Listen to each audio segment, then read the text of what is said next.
God is the joy and the strength of my life. He moves all pain, misery, and strife. He promised to keep me, never to leave me.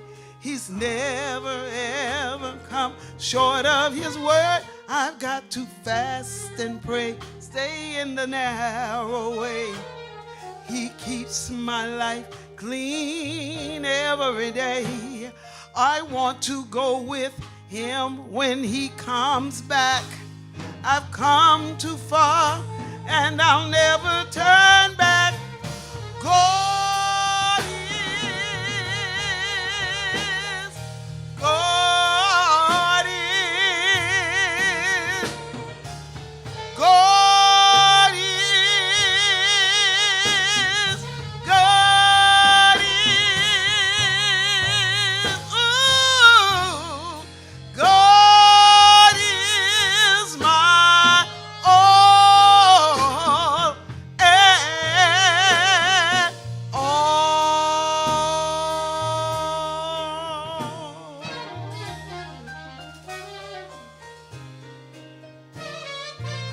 God is the joy and the strength of my life.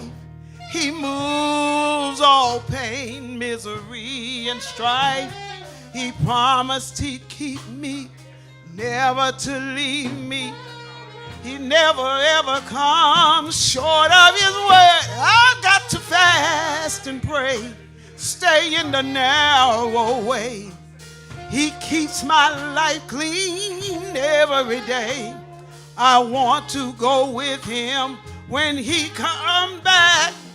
You see, I've come too far and I'll never turn back. God is, God is, God is, oh, God is, oh, God is, he is my all, he is my all, yeah, oh, yeah. Do you know that God is, God is, God is? God is my everything. Yes, he is. He is my everything. Oh, God is. God is. God is. God is my all. Yeah. My all. My all, yeah. Yes, God is, yeah. God is. God is. Oh, God is my all. And all. Hey, if you know this, come on and join with me.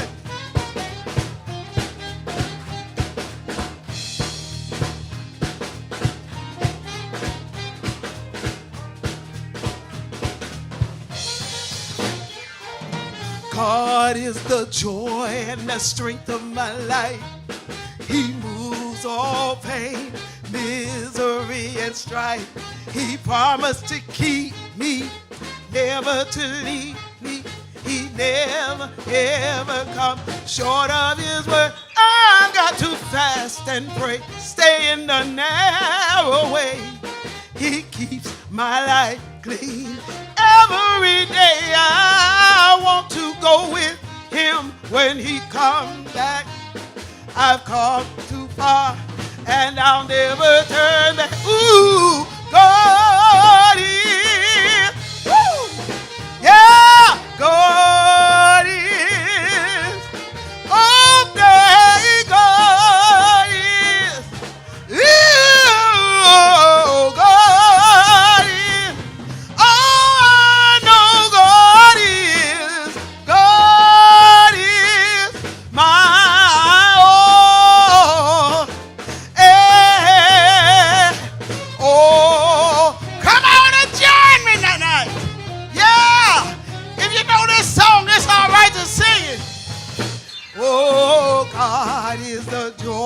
and the strength of my life.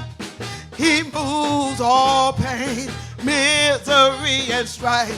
He promised to keep me, never to leave me, never ever come short of his word. I've got to fast and pray, stay in the narrow way. He keeps my life clean every day. I want to go with him when he comes back.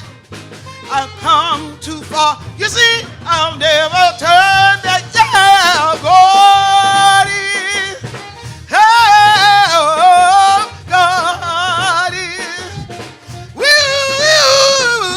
God is. I know that God is. I tell you, I know God is. God is my oh, eh, oh, yeah, oh, I tell you, God is my oh, eh, oh, God is my all. God is my all. Hey, God is. God is my all. Hey, oh, hey, yeah, oh, my all and all, my all and all, my all and all, my all and is y'all. Let me hear you now. My all, my everything, yeah. That's what he is to me. My everything, yeah. My all, yeah, oh, yeah.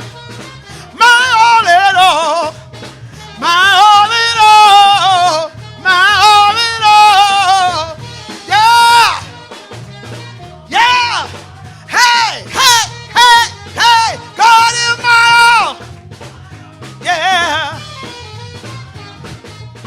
yeah, and all, my all, my all, and all, my all, and all, my all, and all, my all, and all, my all.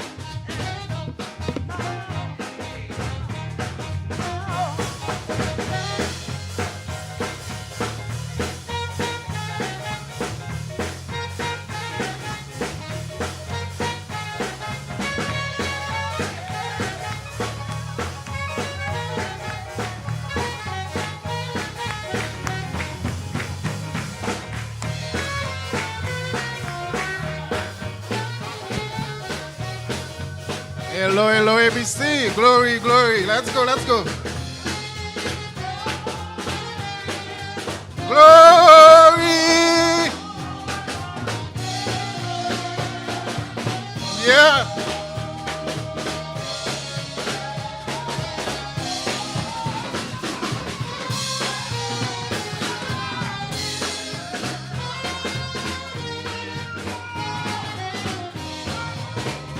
Welcome, welcome, welcome, welcome.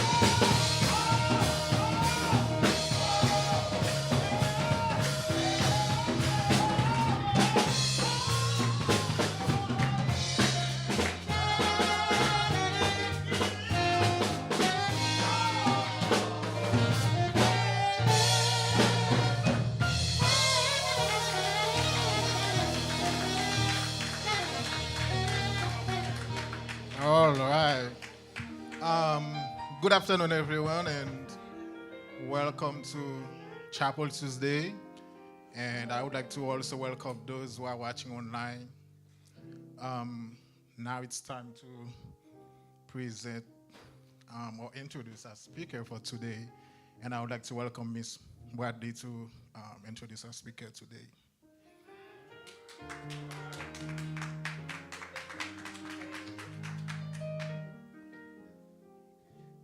Good evening. My name is Tilla Bradley. For those who don't know me, I am here as the Prevention Creative Marketing Lead.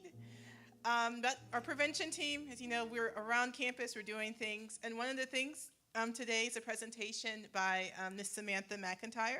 She's the director of the Collegiate Recovery for the state of Tennessee. She works for, I wrote this down, the Department of Mental Health and Substance Abuse Services for the state. So this is the state that you are currently a resident of.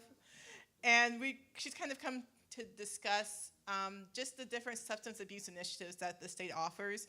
Her focus right now, or in her position, is educating, faculty, educating students, educating people who are on how to support students with substance abuse issues. And she also has resources for people who are suffering from substance abuse issues. She's from Knoxville, so she has driven very far. It feels very far to me. I am not that person. It's a whole new time zone. She's driven from Knoxville to come and do a presentation for us. She's brought us some little things to remind us to be allies for recovery, and you can grab them on your way out to the next class, and some little snacks and goodies also.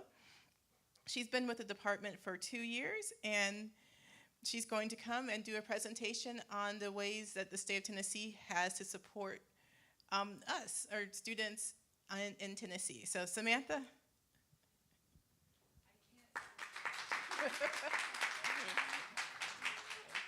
I feel like I'm about to be way less fun. I'm so sorry.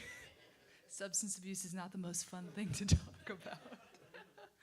Well, thank you. So we're gonna go over like our main training, and since we don't have that long together, I will click through it, and we'll just talk about the things that the state offers, what I do, what you guys can do as students and faculty to support one another.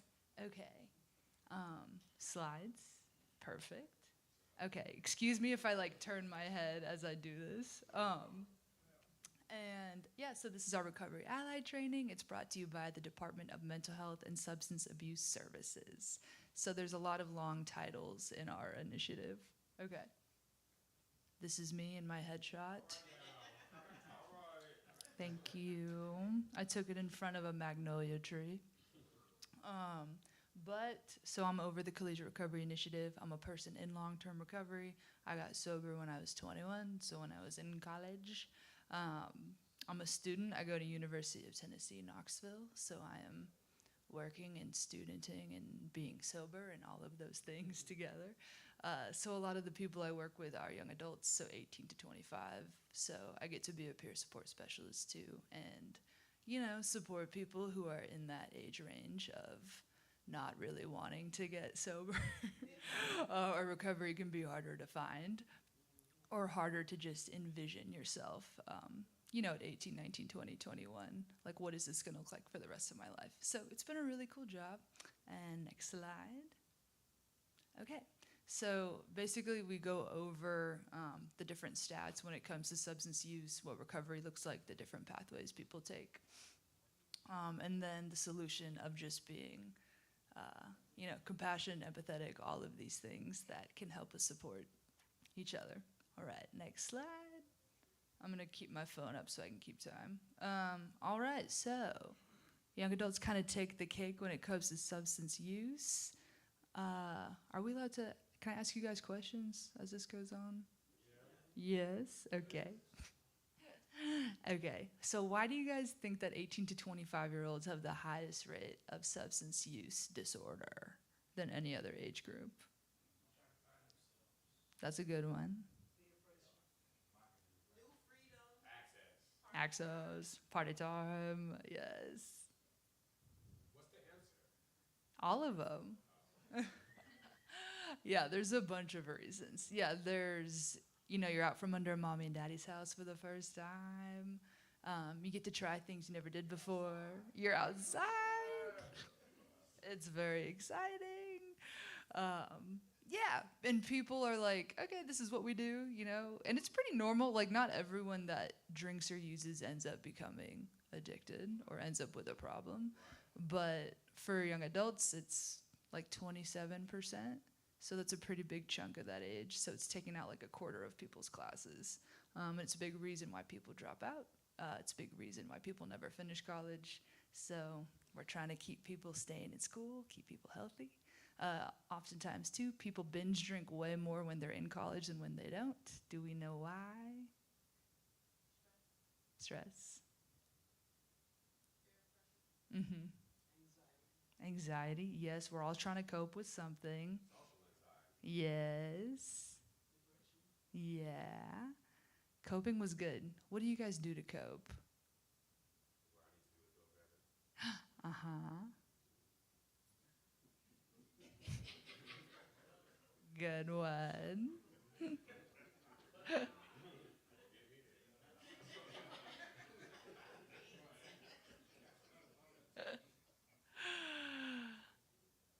I know one time I asked this question, this kid was like, well, I smoke weed. And I was like, well, it's not quite what I'm looking for. But yeah, I was like, yeah, people are like, I go to the park, I listen to music, I hang out with friends, stuff like that. So too, it's about teaching people like long-term healthy coping mechanisms. Because it's easy to be like, oh, I feel weird. Maybe if I drink, it takes the edge off. But over time, we start to slowly destroy our minds and our bodies. And you know it's easier when you're younger too, because you don't have as many health consequences as when you get older. People don't seem to see the consequences as quickly as they do. So that's part of the reason. Next slide. Oh, this is weird, seeing myself on video. I know, I was like, whoa, I should have done something else with my hair.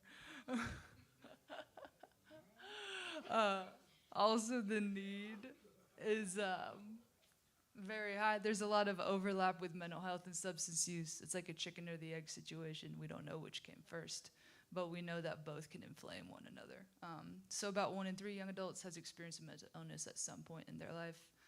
Oftentimes, mental illness onsets by the age of 14. It's like half, and then 75% by the age of 24. So there's a big area for early intervention, as we say. So if we can catch it early on, it's better than letting it go down the line, and then people have spent 20 years maybe on the street or in and out of treatment centers, not being able to, finish their education, hold down a job, support their family, all of those things. So I'm always like, the earlier we can get somebody, the better. Even if they don't stick with it, at least they know where to go. At least they know what's available. So next slide. Also, too, so suicide is very high among the young adult population, too. So it's ideations, attempts, plans. It's the second leading cause of death among young adults, but it's also one of the most preventable. So it's another thing to keep in mind is it's not all negative. There's a lot of positive things if we get people the right amount of help. Okay, next slide. Sweet, okay. Have you guys heard of 12-step programs? AANA, okay.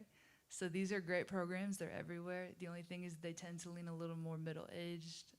Average age for someone in NA is 46, and for AA it's 50. And so trying to convince a 17, 18, 19-year-old to go to these meetings is really hard. When everyone in there is as old as their parents, their grandparents, they have a hard time seeing themselves represented in the room. They have a hard time being like, well, is my life over now? Like, who am I gonna hang out with? All of my friends are still out doing all this stuff. And where's the space for me? Like, I didn't get sober to be alone. I hear that a lot. People are in recovery, they're like, well, I didn't do all this just to be alone and not have people to spend time with and go out and do stuff. But there are a lot of young people that do enter into recovery. It's just connecting them to the right people. So connecting them to young people meetings. Everything is online now. Towards the end of this, I'll get to all the different online resources that are available, but there are meetings going on 24/7 at all times. You can call from your phone at any time. So there's always help available. All right, next slide. Okay, so this just outlines the rest of our presentation. So next slide.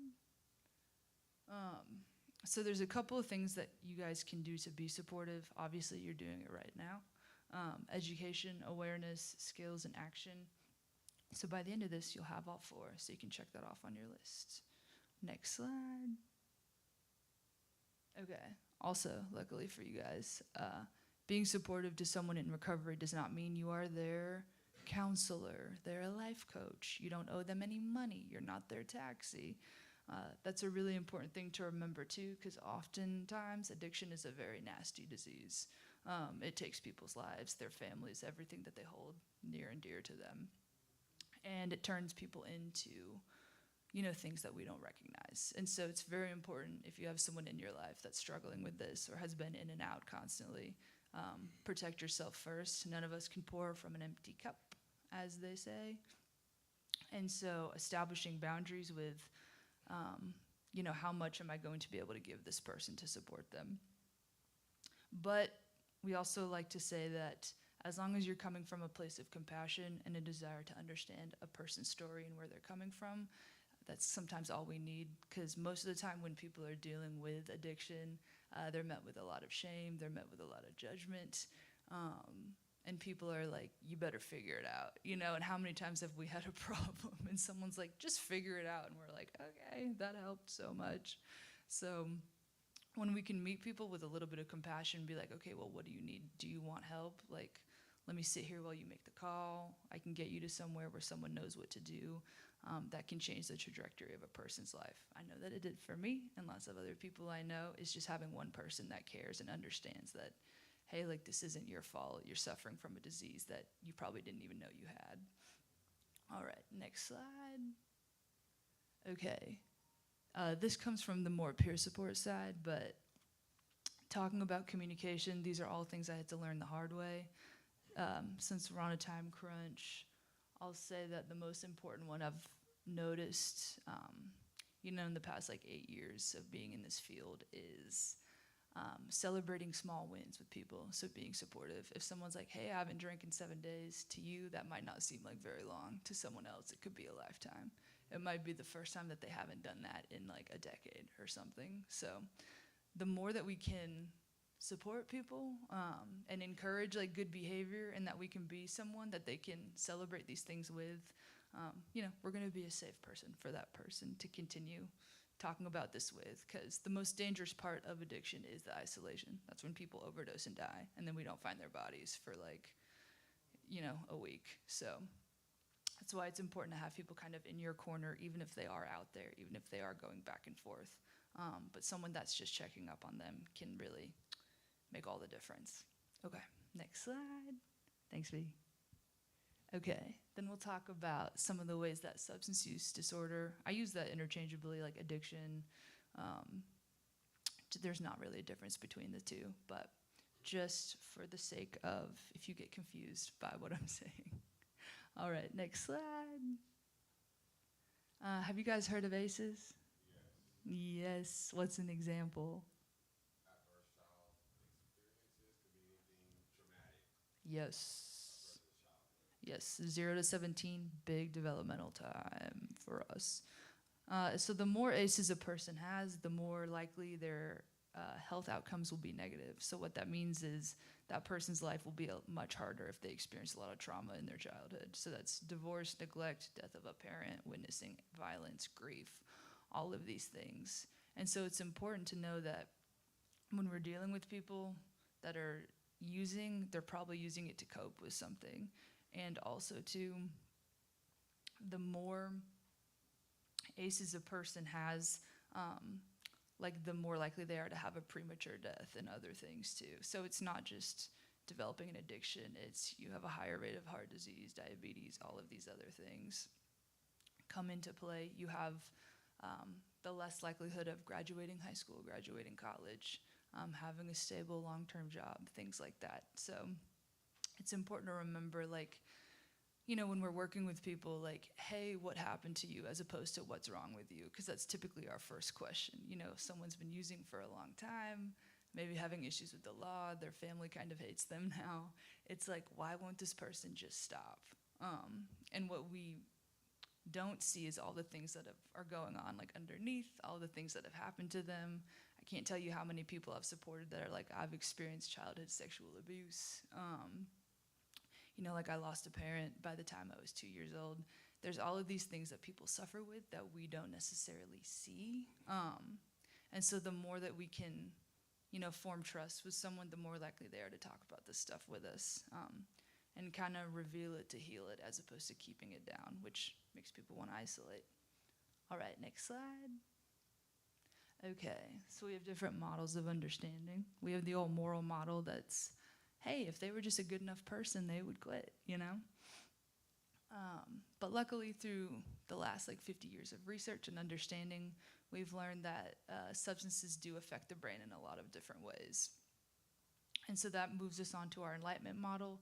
So that's that like 12-step faith-based model of recovery. We find recovery in a power greater than ourselves sort of model, which is, like the most common, most popular kind of gold standard for support.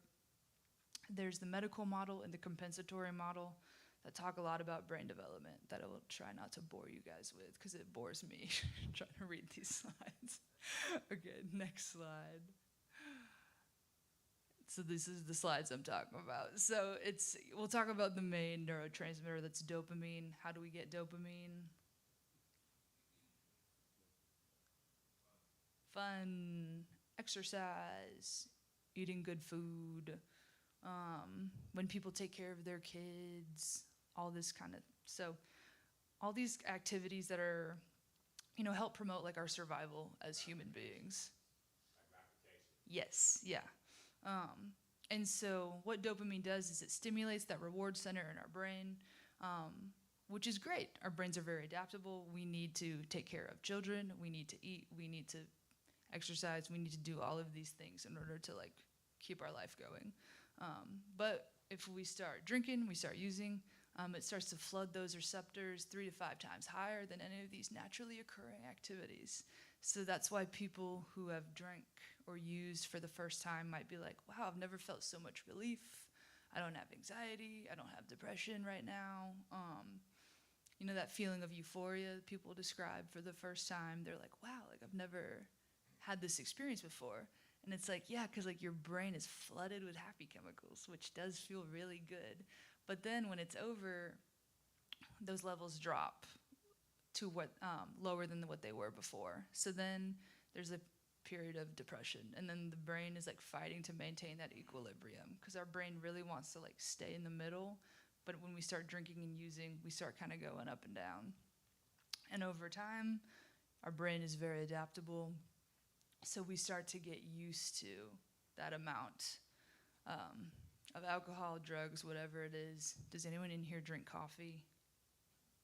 Yes. Does anyone drink energy drinks? Oh, yes. Okay. So I like caffeine. If you've never struggled with alcohol or drug use, when you start drinking coffee, you're like, oh, I'll have like a latte, and like that's it. And then like 2 years later, you're like, I've had 7 shots of espresso and like 2 Red Bulls and I feel nothing. So there's like a tolerance that builds over time with any substance.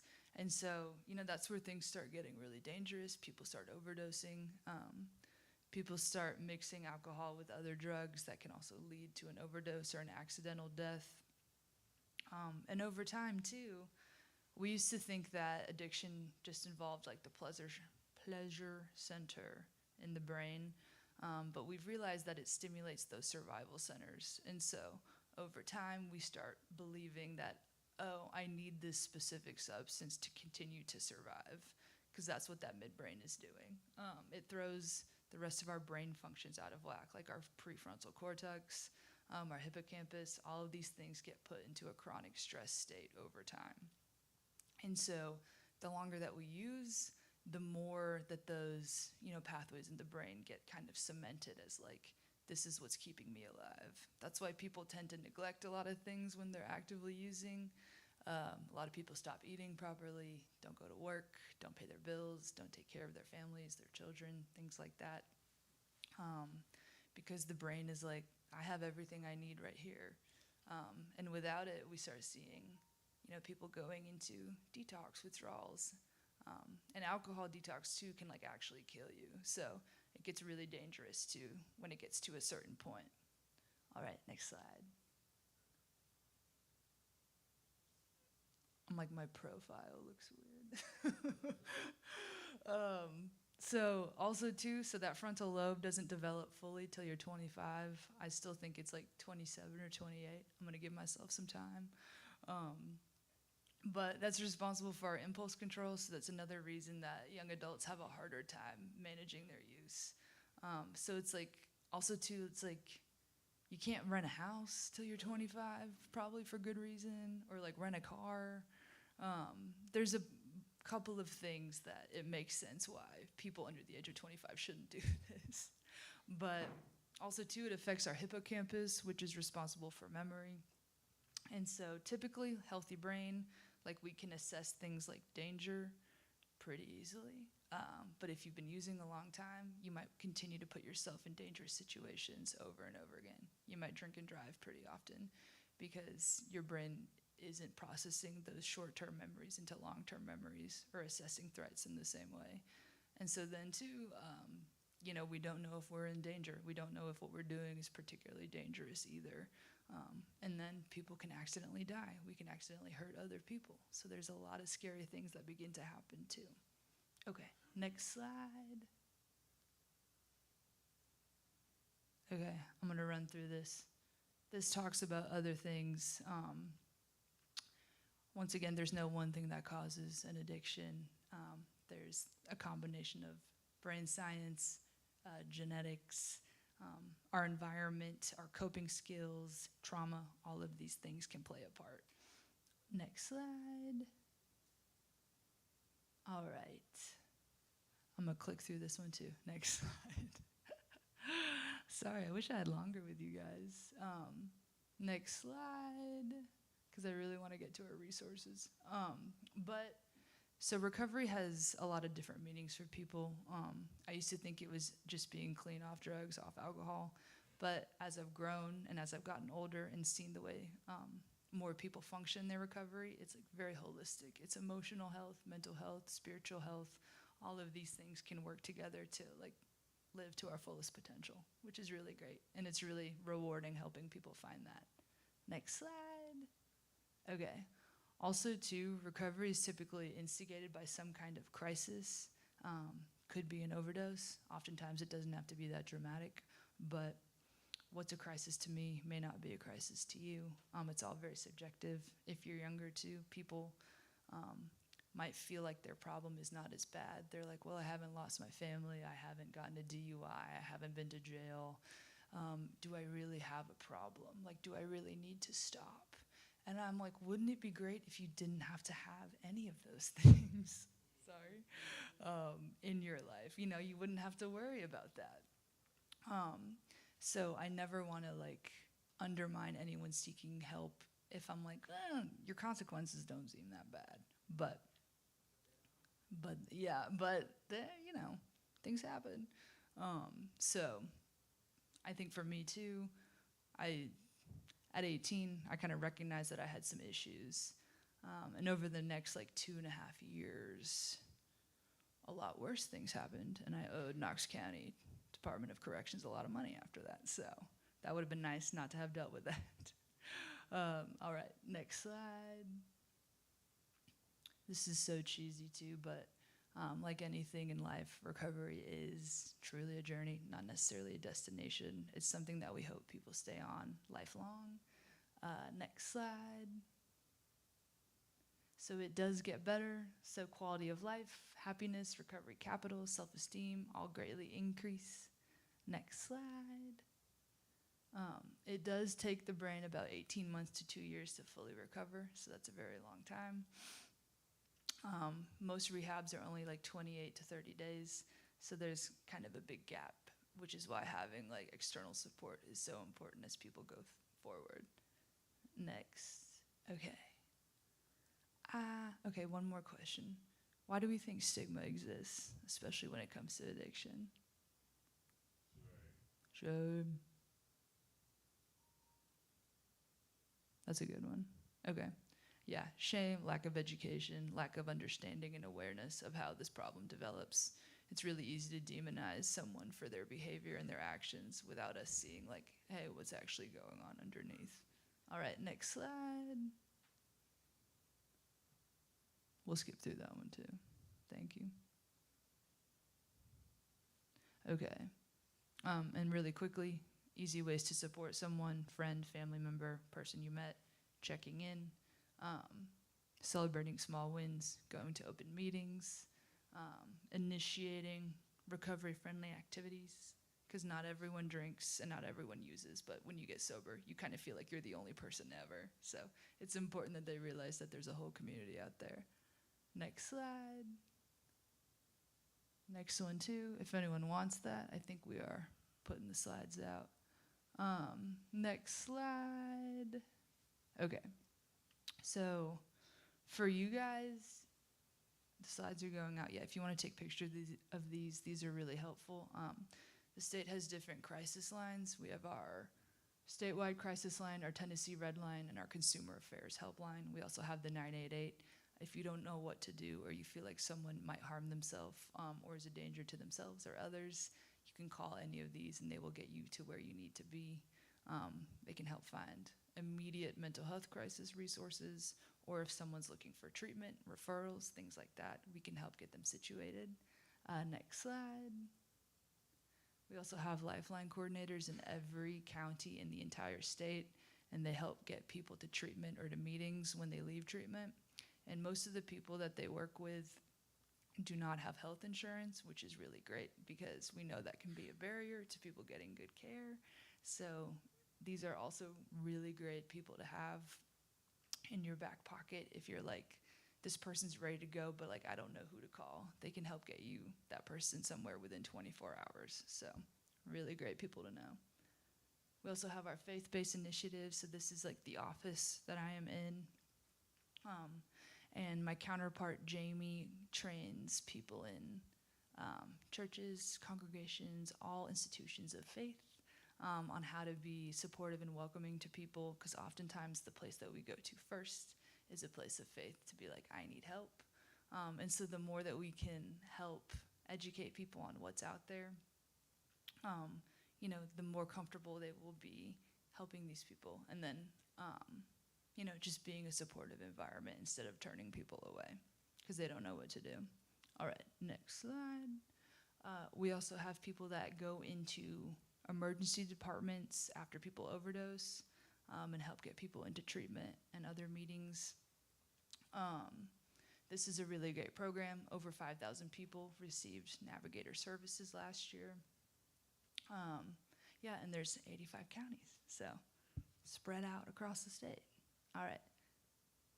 Also too, so online resources are always available. There's online AA, NA. If you need help too, if you're a friend or a family member, there's Al-Anon, Nar-Anon. There's also Smart Meetings Recovery, Dharma Recovery, Celebrate Recovery.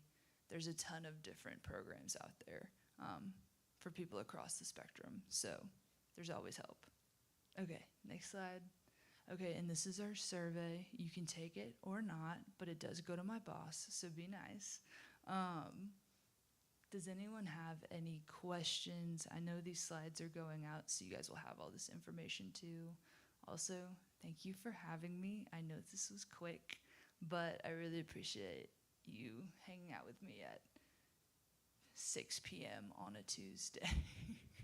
I'm like super ideal for getting educated. Yes, ma'am. Yes.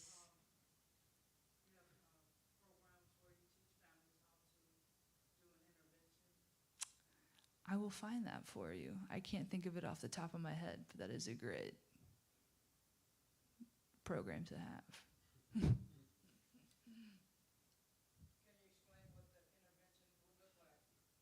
Yeah. So there'd probably be a person there that would be also taking them to treatment, like ready, like a Lifeline coordinator. And it would basically be like, are you, like, would the person live with you? You know, there's a couple of different things we have to think about. Yeah.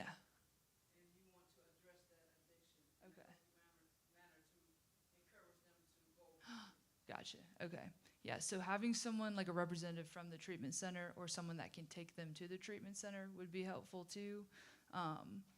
We kind of want to avoid the traditional, like, these are all the bad things that you have done and have made us feel, you know, because that person is going to get defensive really, really quickly.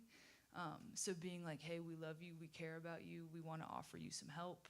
like we're going to support you every step of the way. These are the options. It is up to them if they take you up on the options of like, hey, we have someone here that's going to drive you to treatment, or we have a treatment center with a bed ready for you right now. Like, are you going to go? We can't force anybody to go anywhere, but you know, we want to avoid them being like defensive and running out as much as possible. So being as delicate as we can with the situation is helpful, if that makes sense.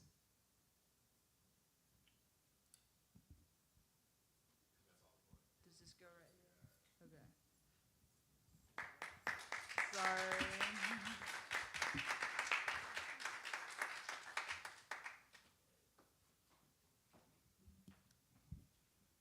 Well, let us put our hands together again for our presenter for today. I think we thank you, and we know that even it's not us, but we know people who are dealing with addiction of any kind. So if you can share the information you just received today with them, that will be part of your work. And now let us welcome Mr. Evans for our alma mater. Thank you.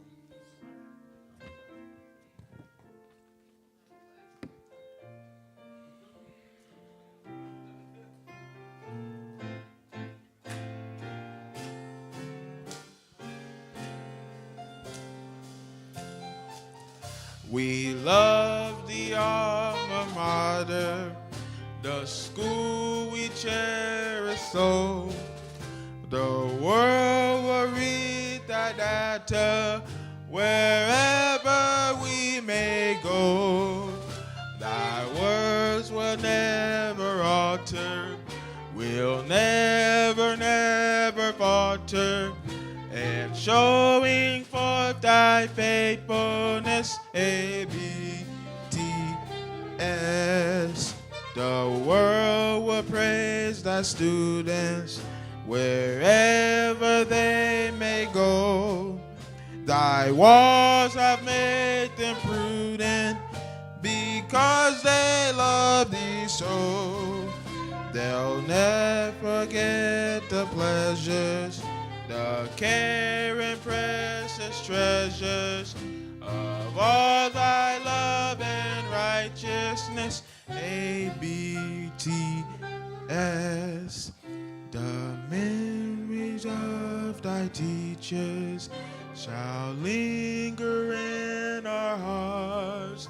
The words of all thy preachers shall battle Satan's darts. We'll honor thee forever, forsake thee never, never. Forever we'll sing thy blessedness,